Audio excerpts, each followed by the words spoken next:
What's up, everybody? Nick Whalen, Alex Barutha, back with you for our weekly NBA waiver wire installment. Taking a look at the week ahead. Got the trade deadline coming up on Thursday. Big day in the NBA. We had the music video for Jello's song dropped earlier, so not sure if you've been able to check that out. All right, let's get to some players at the top, Alex. Collier is one of the top guys on my list. 23% roster on Yahoo still. I do have a full list of guys who just, like, with the trade deadline coming up, now is the time to stash if you have room. But Collier is certainly an ad because of that. We've seen what he can do when other guys are out. And if you're Utah, you're probably looking to trade some vets. I think Colin Sexton is likely gone. We'll see if they trade someone like Collins or Kessler. But to me, Sexton is the most obvious. And that would be fantastic for Isaiah Collier. And, I mean, Sexton is still playing most nights. They were without Clarkson for a long time. Keontae George has been in and out. Up front, Markkanen, Collins, like they've been pretty aggressive resting those guys. But even when they have a lot of their pieces, like we're still seeing Collier start most nights. We're still seeing him play a lot of minutes. The assists have been there. So I think there's pretty sustainable production to be had here. And the situation could improve, like you said, if Sexton does end up being moved.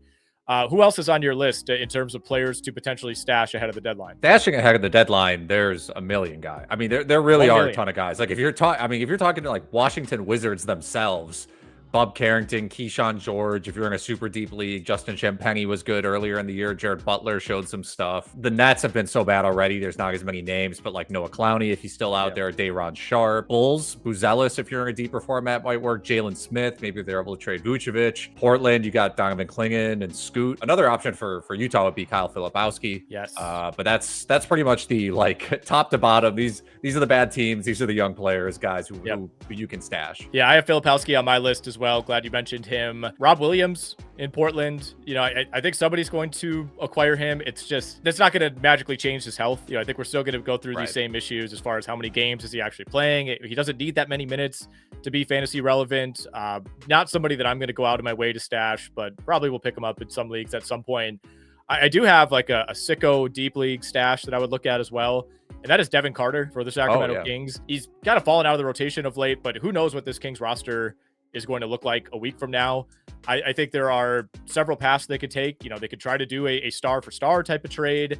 They could try to, flip De'Aaron Fox and get a few pieces back. In those scenarios, you're remaining competitive. You're trying to maximize this season. They could also see the writing on the wall here and, go for more of a pick-based package, a prospects-based package.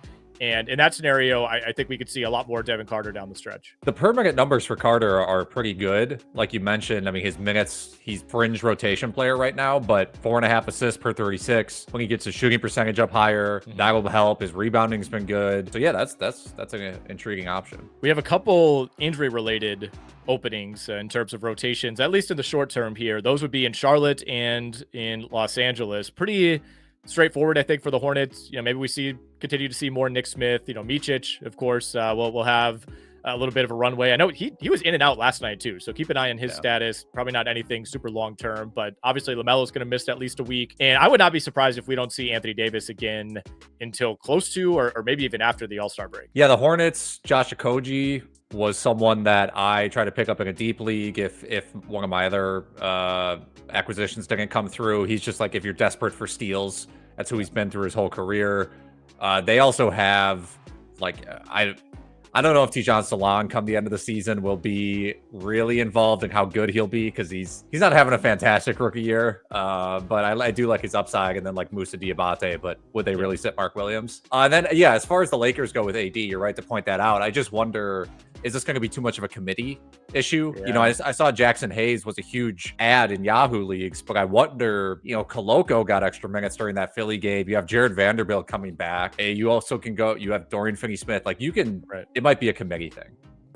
I believe they're going to start Dorian Finney-Smith tonight as we record this on Thursday, January 30th. Lakers are at the Washington Wizards.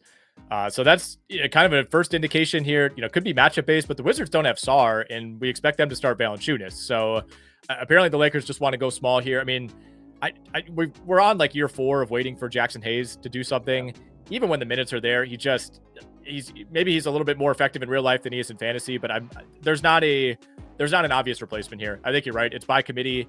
Maybe they add someone in the next week. I mean, before going down, Anthony Davis had publicly stated over and over that they need more big man depth. And, AD is not exactly the most outspoken player in the league. I think he's learned that from LeBron of course, but there's going to be some push there. So there might be another player in the mix is what I'm trying to say in the next week here, because this is a pretty shallow center rotation without Anthony Davis.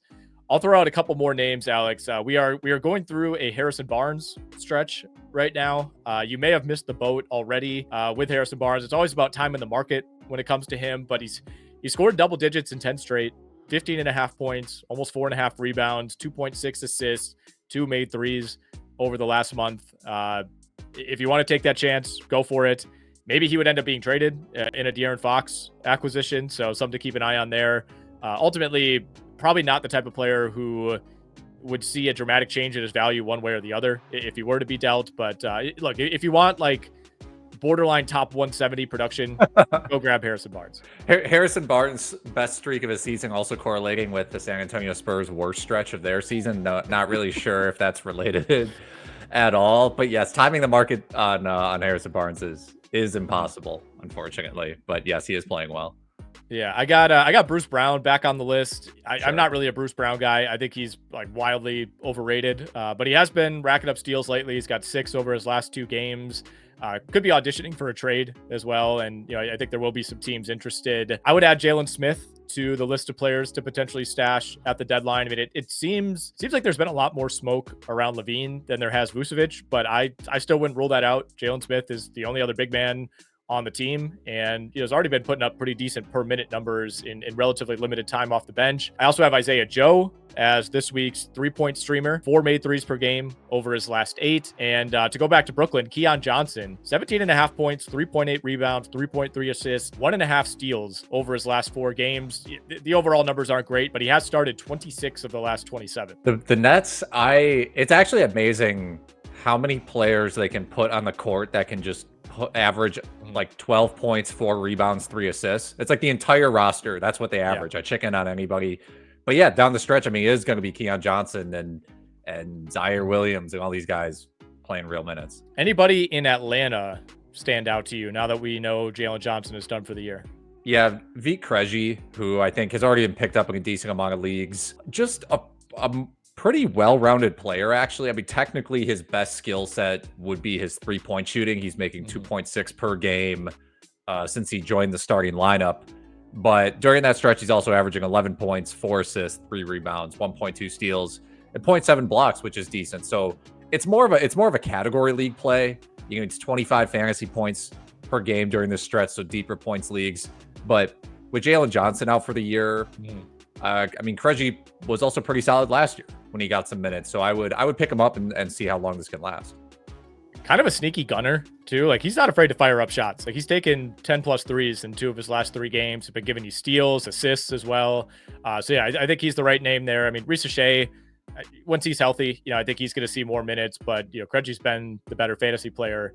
I don't have too much else on my list, Alex. A lot of guys that we've discussed in weeks past. You could, of course, go back and watch all those videos right here on the RotoWire Fantasy Basketball YouTube channel. All of our podcasts also live and archived.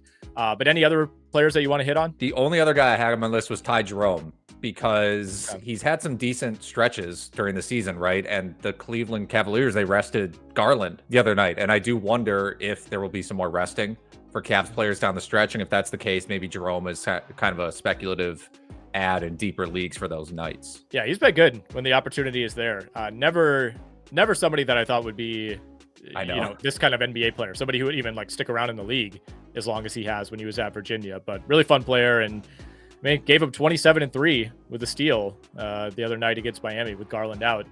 Alex, good stuff, man. We'll have continued waiver wire coverage coming your way over the next several weeks, really through the NBA season at this point, which is, we're over halfway done, Alex. I was looking at the calendar, for the rest of the way. I mean, it's getting late.